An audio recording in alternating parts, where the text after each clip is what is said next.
right, guys, let's take a look at this week's internet weather. So these are the top 10 most probed ports for the last week. As you can see, there are a lot of things that sort of shifted around, but not a lot of things jumped into or out of the top 10 this week. I'm just going to run through them real quick. So port 23 TCP is in first place, same as last week. That's Telnet. 445 is SMB. 80 ICMP is ping. 443 TCP is HTTPS. 1433 TCP is Microsoft SQL database server. 81 TCP is the go-ahead web server, which we talked about last week on the show. 22 TCP is SSH. 5555 TCP is Android Remote Debug Bridge. 3389 is Remote Desktop Protocol.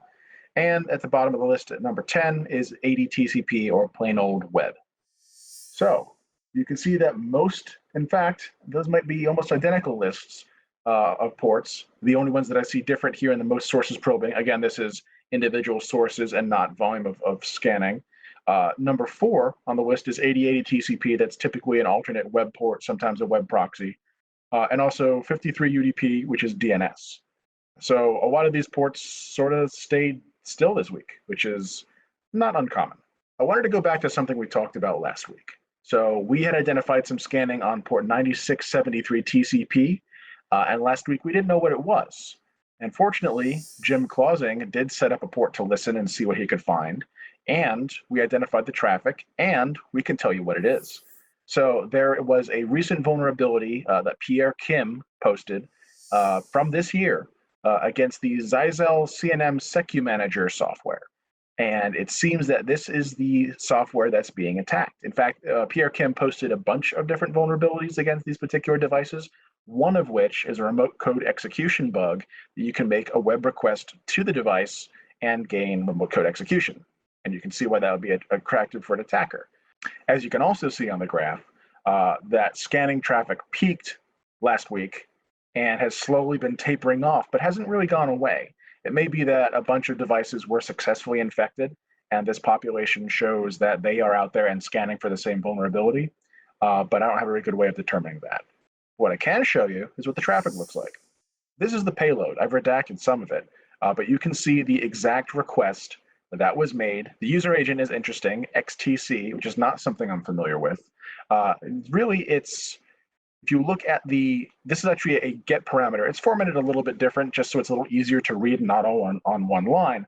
But this CPE IDs request in delete CPEs by IDs endpoint, what you see here is they're actually, it's a remote code execution bug where you just drop in a command and it gets executed as a shell within a CH root on the box.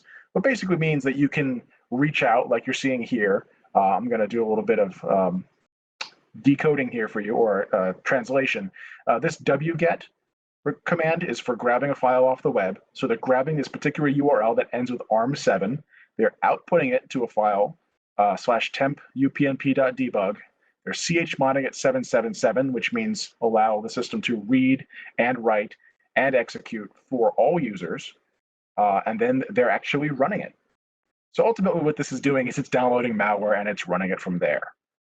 So it's kind of interesting to see what usually happens. Sometimes we only talk about the scanning that goes on, but ultimately people are scanning for vulnerabilities in order to take advantage of them, and this shows exactly the vulnerability that's being taken advantage. What do you guys think? I was going to say it's kind of interesting. Is I think that CNM vulnerability is a cloud-based manager, right? I think, if I remember. But this with it's like the XTC and the ARM7 makes me think it's almost an IoT vulnerability that they're trying to find. That's what I would think as well. Typically ARM7 is not a processor you see on a lot of, let's say, standard server hardware or desktop hardware. It is more of an IoT or dedicated device processor. I agree with you on that. It may be that it's not actually an ARM7 payload and they've just misnamed it or named it that way to confuse people.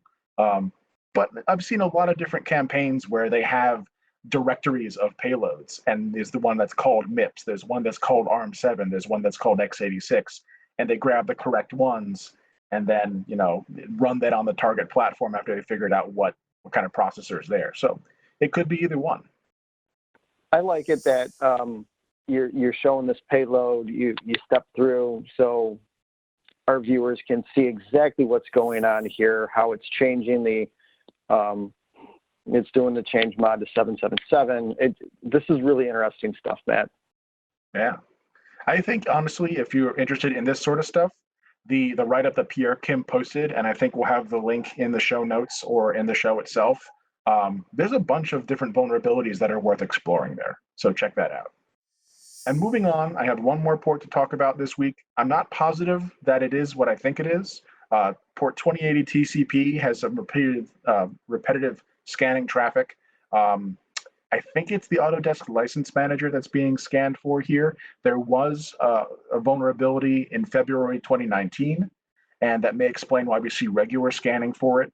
There's the number of sources in the Netherlands, just a handful of sources, less than 5. When I mean a handful, I mean a handful.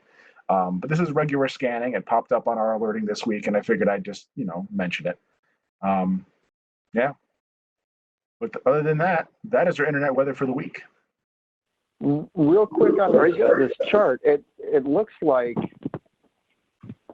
they go into work and then they start scanning or whatever, in the middle of the weekdays, and then on the weekends they just go home. I've seen patterns like that. I think this is a scheduled scan job that somebody's running, especially given it's a small number of sources.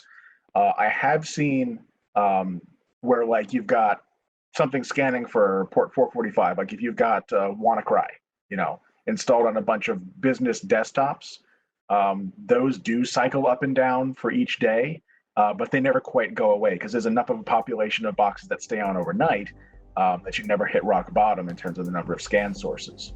Here, I think this is more than likely a batch job of something like that.